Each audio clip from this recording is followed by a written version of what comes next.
You may start. By saying that Medea was a foreigner. She was the daughter of Acetus, king of Colchis. She was also the granddaughter of Helios, the sun god, and the she was the daughter of the goddess Paris, P-E-R-S-I-S. Perses. Perses. Medea was considered evil and barbaric, and but she believed the gods were on her side. She acts as an agent for Zeus, which is Jupiter. Medea was married to Jason, and she helped him obtain the golden fleece, and then he abandoned her for another woman, Carissa, the princess, and as a scorned woman, but actually as a woman on the edge of madness because she was barbaric and not accepted. Nobody felt bad that he went with Carissa. She killed the two children out of revenge, and she also had, before that, the children were sent to Carissa with a crown, which she put on, and it ended up burning her, and that was her way of getting rid of her husband's new paramour. And then she escapes to Athens, and King Aegeus gives her refuge.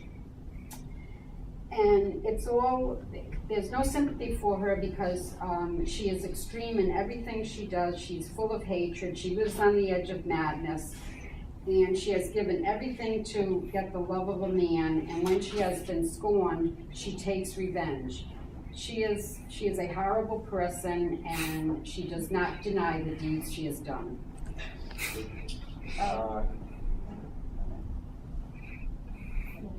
As far as the narrative being accurate, it was accurate compared to the background story, but she was depicted as like a complete barbarian in the poem.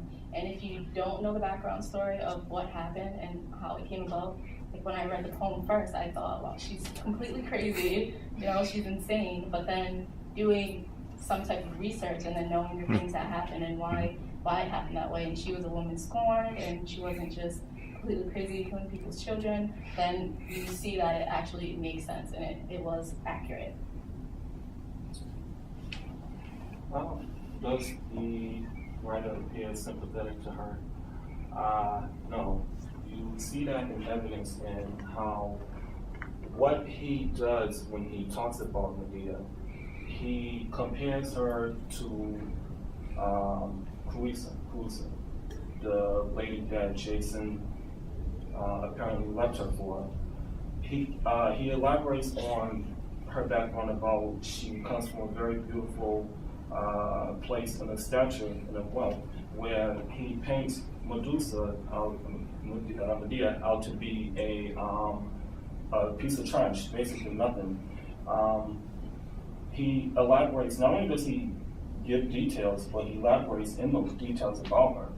And he gives little recognition to what she helped Jason to accomplish by capturing the golden fleece.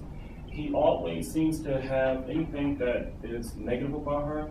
He seems to make sure that he brings that up. And then when he tells that story about her, he makes it so that way no one has any sympathy. He's trying to make it seem like for whatever she does, there's no reason for any justification for why she does what she does. He, for example, pointing out that she's quick to anger, spirals out of control, but a lot of people do. She's not the only one. But as a barbarian, coming from her background, and even going as far as saying that the people wanted nothing to do with her, goes to show that he has no sympathy for her at all. And Ovid is he's kind of minuscule in his details about how everything kind of came about, like my group member said. He makes her out to just be unstable and barbaric, and he doesn't directly mock Medea, and he's not satirical. He's more just blunt about how she's just completely out of control, and God forbid she has any sort of emotion whatsoever, and she just runs away with it. So rather than justifying her actions and kind of just giving a little bit of a background of why she did the things that she did. He instead just makes her out to be actually very narcissistic and using her own children to get back at her husband, which is wrong with that. So.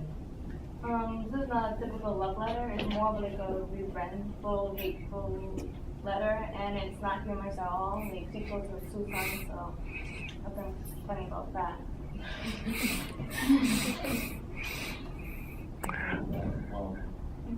All set. Thank you very much.